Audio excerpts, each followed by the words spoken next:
वालेकुम। आज का हमारा टॉपिक है market model with price expectation. ठीक है, मार्केट मॉडल बेसिकली आपके बायर्स और सेलर्स डिटरमाइन करते हैं जैसे जैसे प्राइसेस में चेंजेस आती हैं। ठीक है, करंट प्राइसेस में। लेकिन विद प्राइस एक्सपेक्टेशंस मींस कि प्राइस एक्सपेक्टेशंस के अकॉर्डिंग जो है मार्केट मॉडल जो है वो डिटरमिन होता है। किस तरह वो प्राइस ट्रेंड पे डिपेंड कर रहा होता है। मींस कि अगर जो बायर है वो एक्सपेक्ट कर रहा है कि प्राइसेस ट्रेंड ये जा रहा है, अभी प्राइसेस इंक्रीज़ हो रही हैं, नेक्स्ट में भी इंक्रीज़ होंगी, तो वो जो है परचेज़ जो है करंट परचेज़ करेगा एज़ कम्पेयर टू फ्यूचर में वो परचेज़ नहीं करना चाहेगा, क्योंकि उसे लगेगा कि फ्यूचर में प्राइसेस बढ़ जाएंगी। ठीक है, इसी तरह जब आपकी प्राइस एक्सपेक्टेशन ये होगी कि आपके फ्यूचर में अभी प्राइस कम हो रही है और फ्यूचर में भी उस चीज़ की प्राइसेस कम होंगी, तो आप उसको परचेज़ नहीं करोगे, आप बल्कि फ्यूचर में परचेज़ करना उसको प्रेफर करोगे। ठीक है, नेक्स्ट हमारे पास है price trend and price expectations. Price trend basically जो आपका डिपेंड कर रहा होता है आपके डेरिवेटिव से, वे प्राइस के डेरिवेटिव पे विद रिस्पेक्ट टू टी पार। ठीक है, first order derivative and second order derivative,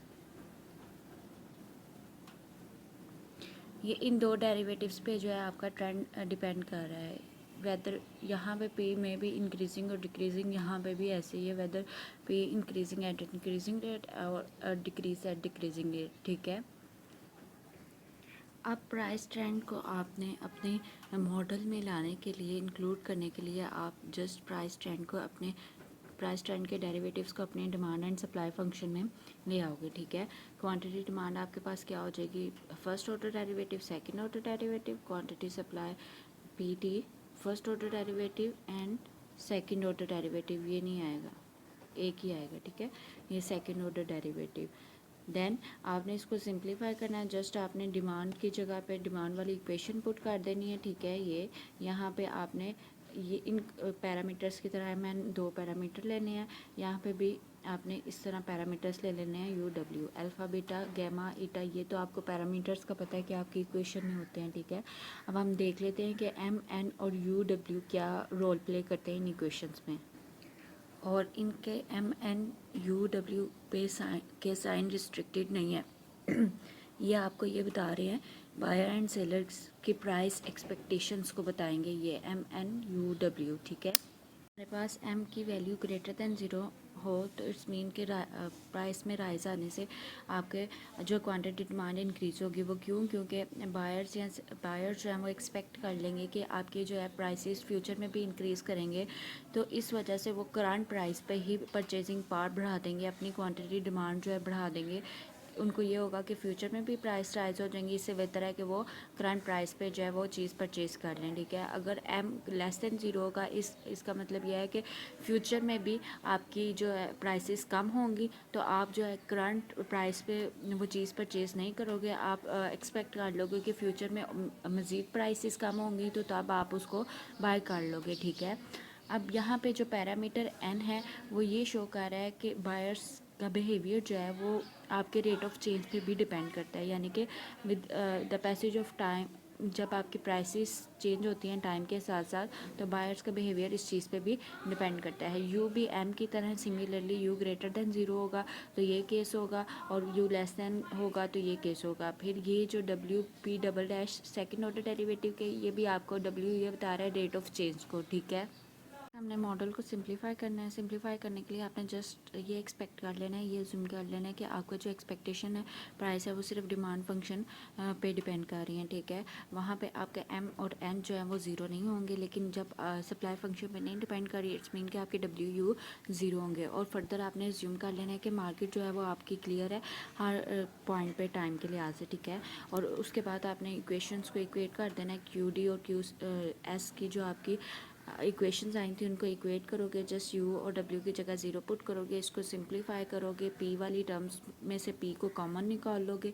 ठीक है, और पी डबल डैश ये इस तरह इसको सीक्वेंस से लिख लोगे। उसके बाद आपने इस पी वाली को इसके साथ ये एन को रिमूव करना है, इसके लिए आप इसको डिवाइड कर लोगे, इस पूरी इक्वेशन को एन से डिवाइड करोगे, आपके पास दिस टाइप ऑफ इक्वेशन आ जाएगी। ठीक है, और ये आपकी प्राइस एक्सपेक्टेशन इक्वेशन है। ठीक है, जो इक्वेशन लास्ट हमारे पास आई है वो second order first degree linear differential equation है, ठीक है। सिंपली उसमें आपके पास A1 है m ओवर n जो आपकी वैल्यू p डैश के साथ है, ठीक है, और A2 है आपकी minus beta over plus eta over n and b आपके पास है minus alpha plus gamma over n।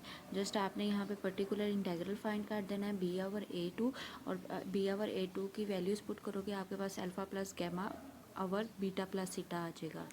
आपका जो पर्टिकुलर इंटेग्रल आया है वो आपका स्टेशनरी इक्विलिब्रियम का बता रहा है, ठीक है। अब आपने कम्प्लीमेंट्री फंक्शन फाइंड करना है, उसके लिए आपके 3 केसेस हैं जो हम फर्दर देखेंगे। जब आपका m ग्रेटर और इक्वल होगा m ओवर n जो है, यानी कि a स्क्वायर आपका जो है वो ग्रेटर होगा आपके A2 से, ठीक है। तो इसी तरह हम 3 केसेस देखेंगे, डिफरेंट केसेस हैं, या तो इक्वल होगा या ग्रेटर होगा या लेस होगा, ठीक है। इस वन में आपके डिस्टिंक्ट रियल रूट्स हैं, ठीक है। उस केस में ये होगा कि अगर आपका A1 स्क्वायर ग्रेटर है -4A2 तो वहाँ पे आपने वैल्यूज़ पुट की। अगर ये केस है तो आपके पास कम्प्लीमेंट्री फंक्शन जस्ट ये आएगा, ठीक है, A1 ER1t plus A2 ER2। और आपके रूट्स कैसे फाइंड होंगे इस फार्मूला से, 1/2 A1 plus minus A1 plus minus A1 under root A1 का स्क्वायर प्लस 4A2। उसमें जस्ट वैल्यूज़ पुट किया, इनको आपके यहाँ पे रूट्स फाइंड हो जाएंगे और आपका जनरल सोल्यूशन क्या हो जाएगा, कम्प्लीमेंट्री प्लस पर्टिकुलर इंटेग्रल को आप जब प्लस करोगे पर्टिकुलर सोल्यूशन को तो आपके पास ये आपका जनरल सोल्यूशन आ जाएगा, ठीक है। केस 2 में आपके पास ये वाला केस होगा जिसमें आपका A1 स्क्वायर जो है वो इक्वल हो जाएगा -4A2 के, ठीक है।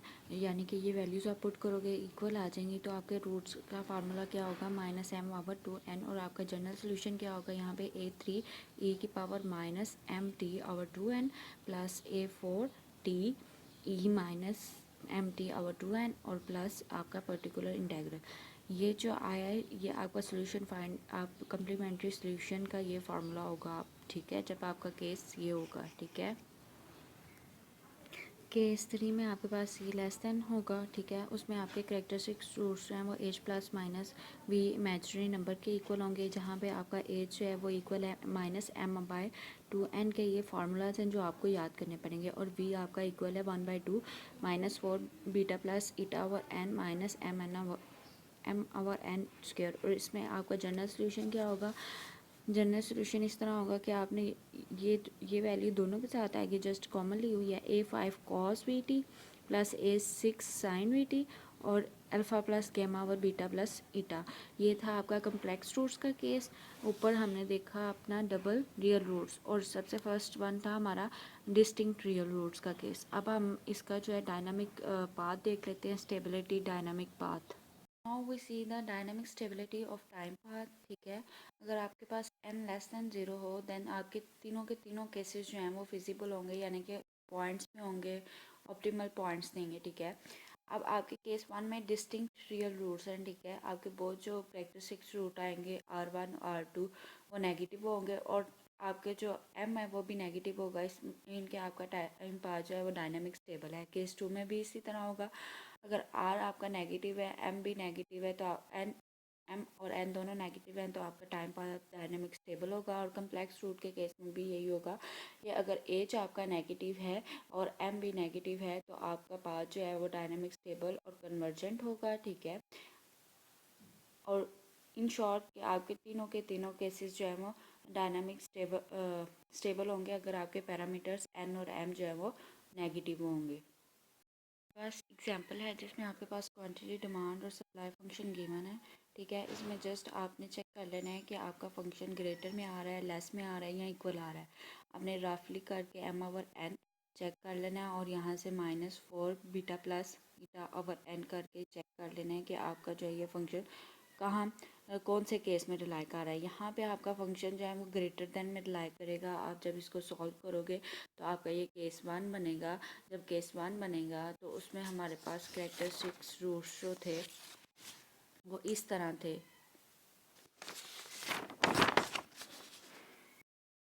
केस 1 में हमारे पास कैरेक्टरिस्टिक्स रूट जो हैं आपका कम्प्लीमेंट्री सोल्यूशन इस तरह फाइंड होगा और कैरेक्टरिस्टिक्स रूट्स इस फार्मूले से फाइंड होंगे। अब हम वो फाइंड करते हैं।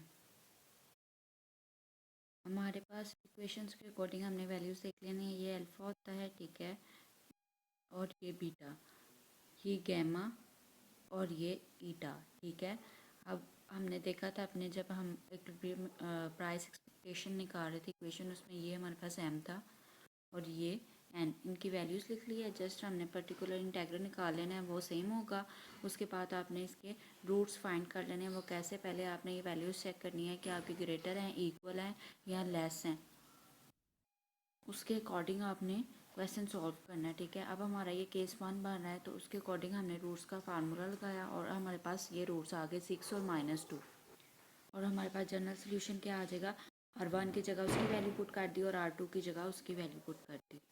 उसके बाद आपने इनिशियल कंडीशन पुट कर देनी है जो आपके पास थी, P नॉट इक्वल टू 6। अपने जनरल सोल्यूशन में आपके पास जो है A1 plus A2 equal to 2 आएगा। यहाँ से A1 की वैल्यू निकाल के देन आपने सेकंड अपनी कंडीशन पुट करनी है। जस्ट आपने डेरिवेटिव लेना है, इसका आपकी पावर 7 आ जाएगी और जब e की पावर में फिर 0 आएगा तो वो 1 हो जाएगा, ठीक है।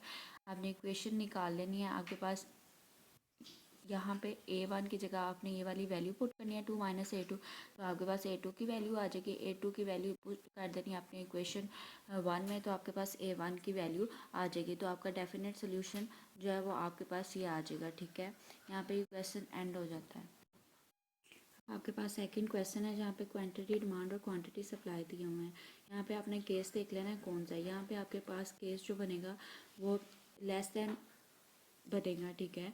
तो उस केस में आपने जस्ट ये इक्वेट करनी है इक्वेशंस, आपके पास ये इक्वेशन आ जाएगी, ठीक है। इसको नॉर्मलाइज करना है। आपके पास जो इक्वेशन आएगी उसमें से आपने वैल्यूज़ ले लेनी है अपनी A1 A2 P और PP या फिर M N eta gamma, all of this values लेके आपने जो है फाइंड कर लेना है। आपके पास ये वाला केस है यानी कि थर्ड वाला केस है। आपने एज फाइंड करना है और वी फाइंड करना है। उसके बाद आपने जो है अपना complementary solution, general solution find करेंगे और उसके बाद आपका जो है डेफिनेट सोल्यूशन जो है वो आ जाएगा। ये आप लोगों ने खुद करना है। ओके, अल्लाह हाफिज़।